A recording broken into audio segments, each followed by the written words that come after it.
साथियों, आज हम टिकरी बॉर्डर पर हैं और टिकरी बॉर्डर पर हमारे साथ कुछ पंजाब के किसान हैं जिनसे हम सीधी चर्चा करेंगे। ये किसान आंदोलन 1 महीने से ज़्यादा हो गया है, मगर इस आंदोलन कहाँ जाएगा, क्या होगा, क्या हमारे किसान सोच रहे हैं जो पंजाब से हैं, उनसे मैं बात करूँगा सीधी। आपका नाम ज़रा परिचय बता दें। मेरा नाम है संपूर्ण सिंह, पिंड चूंगा, जिला बरनाला, किसान यूनियन कादियाँ।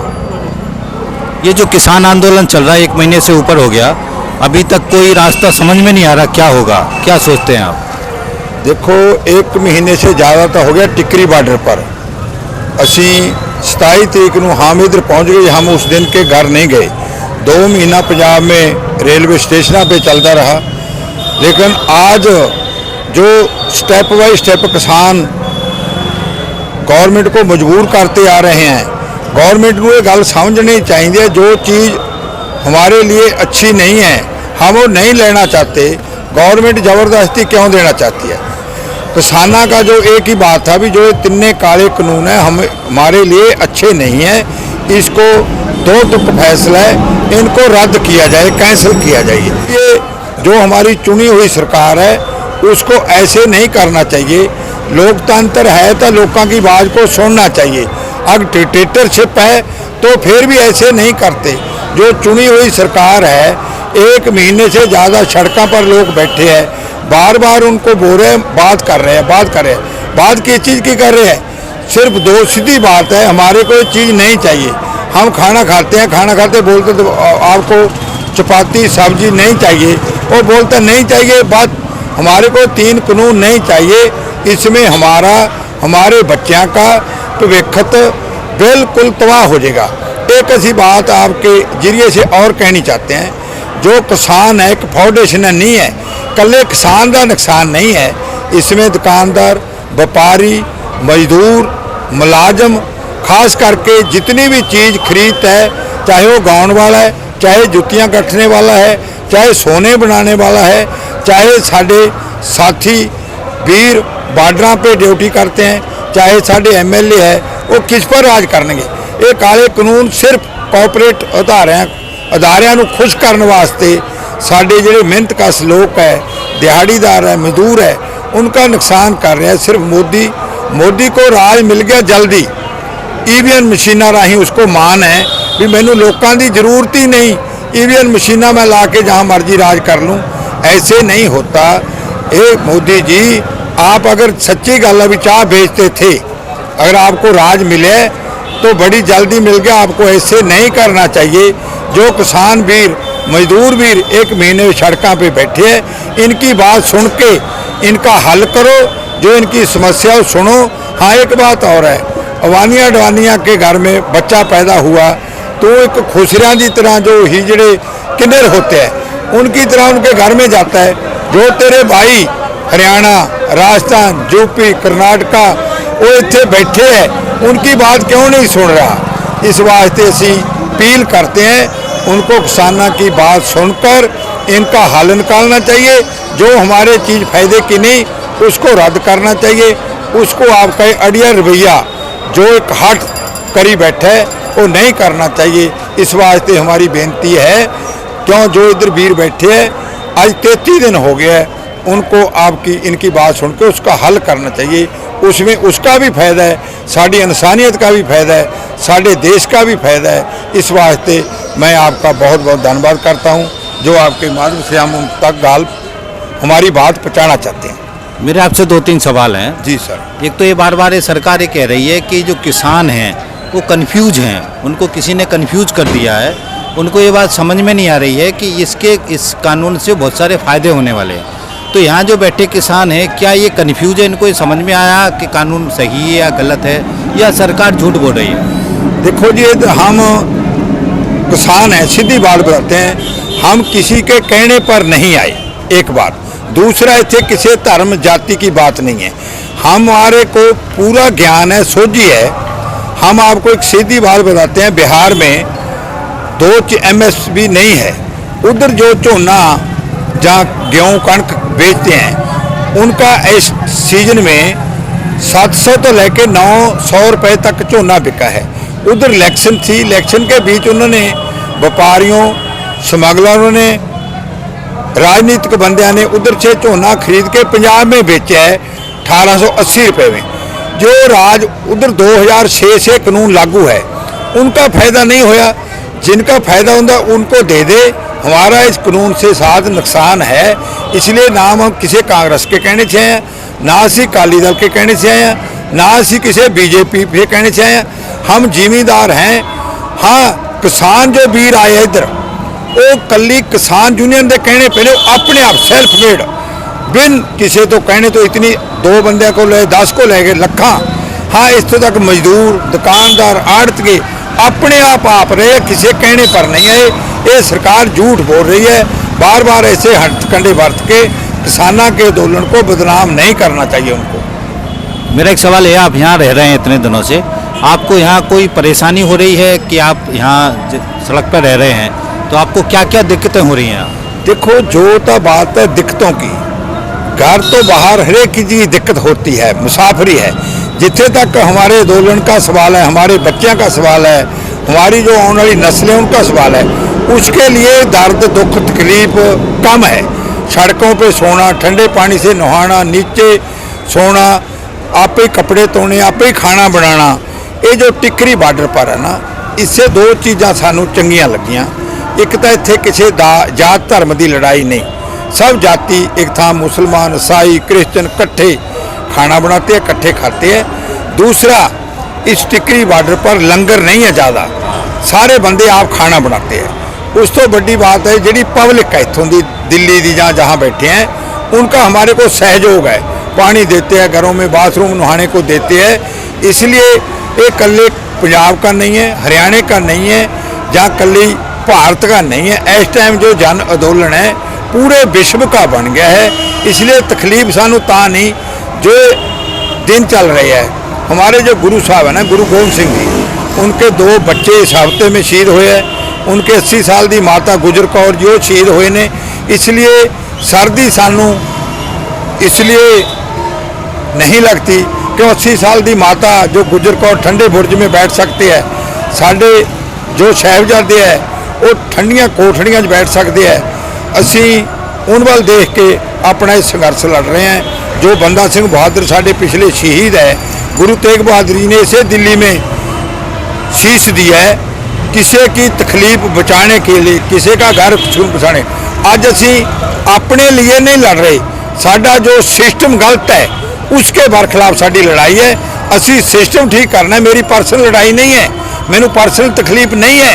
ये साडे पूरे किरती लोगों की तकलीफ है, किसानों की, आड़तियों की, दुकानदारों की तकलीफ है। तकलीफ होती है, तकलीफ है, हम तकलीफ को हंस हंस के जर रहे हैं। उतनी देर तक जरते रहेंगे जितनी देर तक ये झूठी सरकार, मकार सरकार ये तिन्ने कानून रद्द नहीं कर देती। मेरा एक सवाल और है जी सर, आप यहाँ बैठे हैं, एक तो घर से यहाँ आ गए हैं, तो घर का जो आपका आर्थिक स्ट्रक्चर है वो भी गड़बड़ हुआ होगा, घर का काम डिस्टर्ब हुआ होगा, और यहाँ बैठे हैं, यहाँ भी आपको खर्चा लगता होगा। तो आपका अंदाज़ा क्या है कि एक आदमी अभी तक कितना आर्थिक रूप से इस आंदोलन में अपना खुद का भी नुकसान कर चुका है, खुद के परेशानी के साथ में जो उसका आर्थिक नुकसान हुआ है वो कितना हुआ होगा?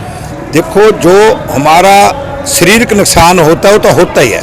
आर्थिक नुकसान ये होता है भी घर से असी खाना लेके आए राशन 2 महीने का, हम सुक्का राशन ले आए। इत्थे एक सब तो बड़ी जी सानू खुशी है, हरियाणा सानू दूध, सब्जी, लस्सी और पानी, इतों का पानी पीने योग नहीं है। इसलिए साडा नुकसान जो होता है, असी उस नुकसान अज वाले नुकसान ते नहीं असी डर रहे भी साडा पैसा लग जू, मान ला मेरा 20,000 रुपया परसन लग जू, मैनू उसकी तकलीफ नहीं है। मेरे को ये तकलीफ है भी आने वाला मेरा पोता, मेरा बच्चा वो कित्थों खाएगा, साडे मुलाजम कित्थों लगणगे। जे इस तरह डिकटेटरशिप राज करती साडी चुनी हुई सरकार साडे नाल इन्ना धक्का कर रही आ, ते साडे असी कदी जिंदगी दे विच सोचिया भी नहीं सी, जिसनों असी लोक राज कहते हैं भी वो ऐसा धक्का करेगी, ऐसे अंधे कानून लाएगी। राज्यसभा में वोट तो क्या पवानी सी, हाथ खड़े करा के रौले रप्पे में कानून पास कर दिए। इसलिए नाल ही राष्ट्रपति ने पहली गल जो एक कानून लेके आने से पहले इनकी ज़रूरत नहीं थी कि उदों एमरजेंसी एडिशन पैदा किए जाते हैं जब कोई ज़रूरत हो, कोई लड़ाई लागी, युद्ध लागी, फ्लड आ गया। इस लाने की जरूरत नहीं थी। ये लाए, इसको पास करने की जरूरत नहीं। ये पास भी करने की सोच है, राष्ट्रपति के पास ले जाने की सोच नहीं। राष्ट्रपति भी इनका एक जैसे कठपुतली वाली बात है। राष्ट्रपति साडा बहुत सत्कारयोग सबसे पावरफुल अहुदा है, उसको भी ऐसे नहीं पास करने चाहिए थे। अज सानू उम्मीद है भी जो असी इत्थे तकलीफां कट्टियां, साडे बजुर्ग 80 साल 90 साल दियां इत्थे बीबियां, साडे नौजवान आ, सब तो वड्डी सानू खुशी ये आ साडियां माता भैणां नौजवान साडे नाल खड़ा है, इसलिए सानू तकलीफ कम लग रही है। एक सवाल और है मेरा, जी। कल हमें जानकारी मिली है कि यहाँ पे कोई एक एडवोकेट थे अमरजीत सिंह, उन्होंने सुसाइड की है, आपको जानकारी है इसकी? देखो एडवोकेट जिन्हें कल वकील साहबान आए सी, मैं भी टिकरी बॉर्डर पे कल मूहरे बैठा था। असी बंदे बदल बदल के रहते हैं, इधर नहाने भी जाते हैं, कपड़ा भी धोने जाते हैं। बोले जरूर थे, लेकिन स्टेज पर ऐसी घटना ना हम देखी ना सुनी। हुई होगी जैसे मान ला कोई तकलीफ बोलते भी मेरे को ये चीज़ अच्छी नहीं लगती, वो इतना शरीर पे टच कर जाता है, इतना अपने आप दे विच बाहर हो जाता है। वो कहते भी ऐसी दुनिया नालों या ऐसे काले कानूनों में अपने आप को खत्म करना। असी आपके जरिए से कहना चाहते हैं आत्महत्या ना करो। आत्महत्या किसी चीज़ का हद नहीं, संघर्ष करो, लड़ाई लड़ो। जिंदगी दे विच कभी भी आत्महत्या करने वाले सोचना नहीं चाहिए। हमारे धर्म मुताबिक आत्मघाती महापापी, इसलिए जो उसने किया गलत किया, ऐसा नहीं करना चाहिए। इस वास्ते साड़ी बेनती है, जो ऐसा हुआ हम उसको सलाम करते हैं, प्रणाम करते हैं वकील साहब को। वकील, जज, पुलिस, एक्स सर्विसमैन, जितने भी वीर, बिजली बोर्ड, जितने भी क्रांतिकारी, लाल झंडे वाले, लीले वाले, सब ईसाई आए थे, कल क्रिश्चियन आए थे, उस तो बाद बाहरले स्टेटां से बंदे आ रहे हैं। इसलिए हमारे को दुख है, फिर भी मैं आपके जरिए से अपील करता हूँ ऐसा स्टेप नहीं लेना चाहिए। अंत में एक सवाल और है बस, कि ये कब तक चलेगा, आप कब तक यहाँ बैठे रहेंगे? देखो हम मच के आए हैं, जैसे हम गेहूँ बेचते हैं, वो 6 महीने बाद फसल होती है। हम घर से जब तुरे थे, असी तैयारी करके आए सी 6 महीने की। हमारे दिल में था, असी दशहरा भी सड़क पर मनाया है, रेलवियाँ लड़ियाँ पर, दिवाली भी उधर मनाई है। असी जन्मदिन भी इत्थे साडा किसान यूनियन कादियां का प्रधान है जगसीत सिंह छीरा, सीनीवाल जिला बरनाला, उसकी बेटी हुई है 9 साल बाद, उसका पहला जन्मदिन था, वो भी इत्थे मनाया। असी साडे गुरु साहबां दा गुरपुरब है, वो भी इधर मनाया।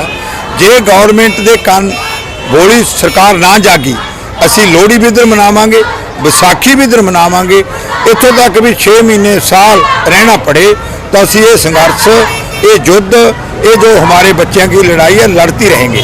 एक असी और बात बताते हैं, अज तो कोई 100 साल तो पहला 1907 ਦੇ ਵਿੱਚ भगत सिंह के चाचा जीत सिंह ने पगड़ी संभाल आंदोलन लड़ा था, जो 9 महीने चला था, 8 महीने से ऊपर, 9 महीने से कम।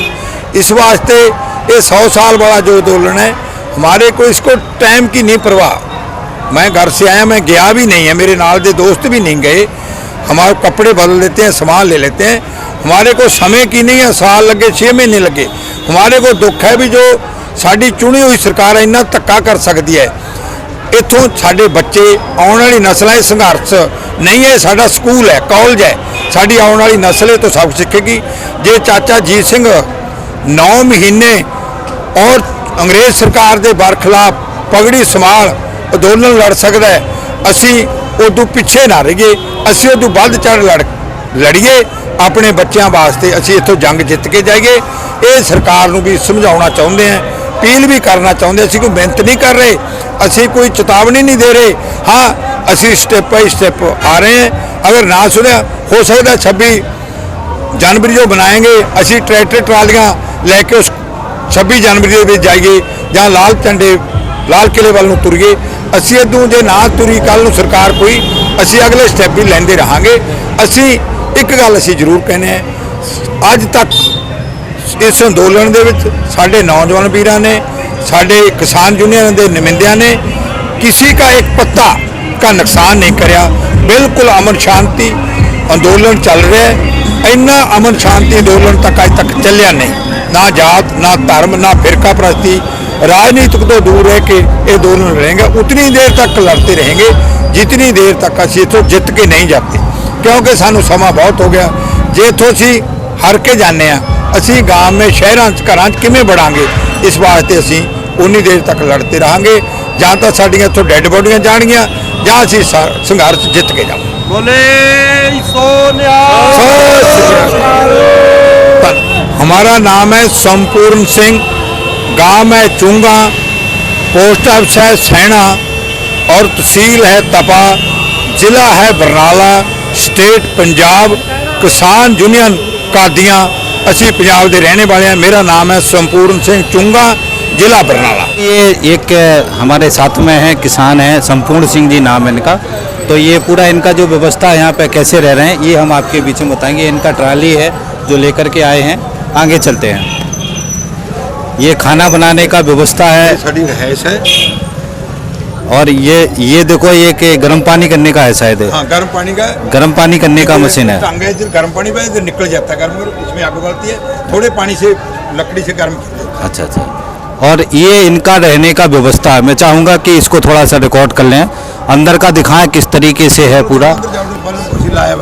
सोते भी सारा व्यवस्था है, यहीं सोते हैं, यहीं रात में रहते हैं, यहीं खाना बनता है। तो ये पूरा परिवार जब से आंदोलन शुरू हुआ, पंजाब में भी साथ में था, पंजाब के आंदोलन में भी शामिल थे, और आज यहाँ पर टिकरी बॉर्डर पर शुरुआत से यहाँ ट्रैक्टर ट्रॉली के साथ पूरा फैमिली यहाँ पे है। तो ये है, और आगे भी दिखाते हैं, एक और ट्रॉली है साथ में। हाँ, एक ट्रॉली और है। दूसरे बरनाले वाले की है, इनका भी यही है। हाँ हाँ, इधर इसका भी यही है। हाँ हाँ। ये जो ट्रॉलियाँ हैं ये सारी यहाँ पे अलग अलग तरीके से देखो लगी हुई हैं, सारे लोग उसमें जुड़े हुए हैं। ये ट्राली के अंदर सारा है, ये देखो, ये ट्राली के अंदर इसको देख सकते हैं किस तरीके से खाना बनाने की व्यवस्था इसके अंदर है। बैठे हैं इसके अंदर, डबल स्टोरी है, ये देखो डबल स्टोरी है, ताकि सारे लोग नीचे भी सो सकते हैं, ऊपर भी सो सकते हैं। सारा व्यवस्था, पानी भी रखा हुआ है, खाने का सामान रखा हुआ है, जो घर का स्वरूप है, जैसे हम घर में रहते हैं उसी तरीके से यहाँ सारे साथी रह रहे हैं। और ये आंदोलन में एक अलग तरीके का माहौल है, अलग तरीके का कल्चर है। यहाँ जैसे ऐसा लग रहा है कि ये एक पूरी बस्ती है, एक पूरा घर है, जिस घर के अंदर जो है सारे लोग रह रहे हैं और सारे सब तरह रहते हैं। ये हरियाणा की, ये भी ऐसे रहते हैं। ये हरियाणा की ट्रॉली है, ये देखो इसको, यहाँ अंदर पूरा व्यवस्था है, सारी व्यवस्था है, कोई भी कमी नहीं है यहाँ। इसका सोने से लेकर के लाइट का भी व्यवस्था है, चार्जिंग भी चल रही है। तो ये सारा इस टिकरी बॉर्डर से हम आपको दिखाने की कोशिश कर रहे हैं कि ये सारा जो चीज़ है, ये पूरा सामान का यहाँ व्यवस्था है। यहाँ खाना बनता है, खाना बनने के बाद से यहाँ सारा जो सेटअप है यहाँ पे है। ये लकड़ी से भी खाना बनाते हैं, गैस सिलेंडर से भी खाना बनाते हैं। तो ये सारा ये सिगड़ी सब जगह मिलेगी आपको। तो ये पूरा एक सेटअप है जो हमने दिखाया, और इससे ये साफ जाहिर है टिकरी बॉर्डर पे कि किसान पूरी मानसिकता के साथ आए हैं, पूरी मन के साथ आए हैं। और यहाँ से हाँ, यहाँ पे सारे पंजाब के किसान हैं, हरियाणा के किसान हैं, और जब तक ये आंदोलन जीतेंगे नहीं, जब तक ये कानून वापस होंगे नहीं, तब तक ये किसान यहाँ से हटने वाले नहीं हैं। थैंक यू साथियों, धन्यवाद, थैंक्स।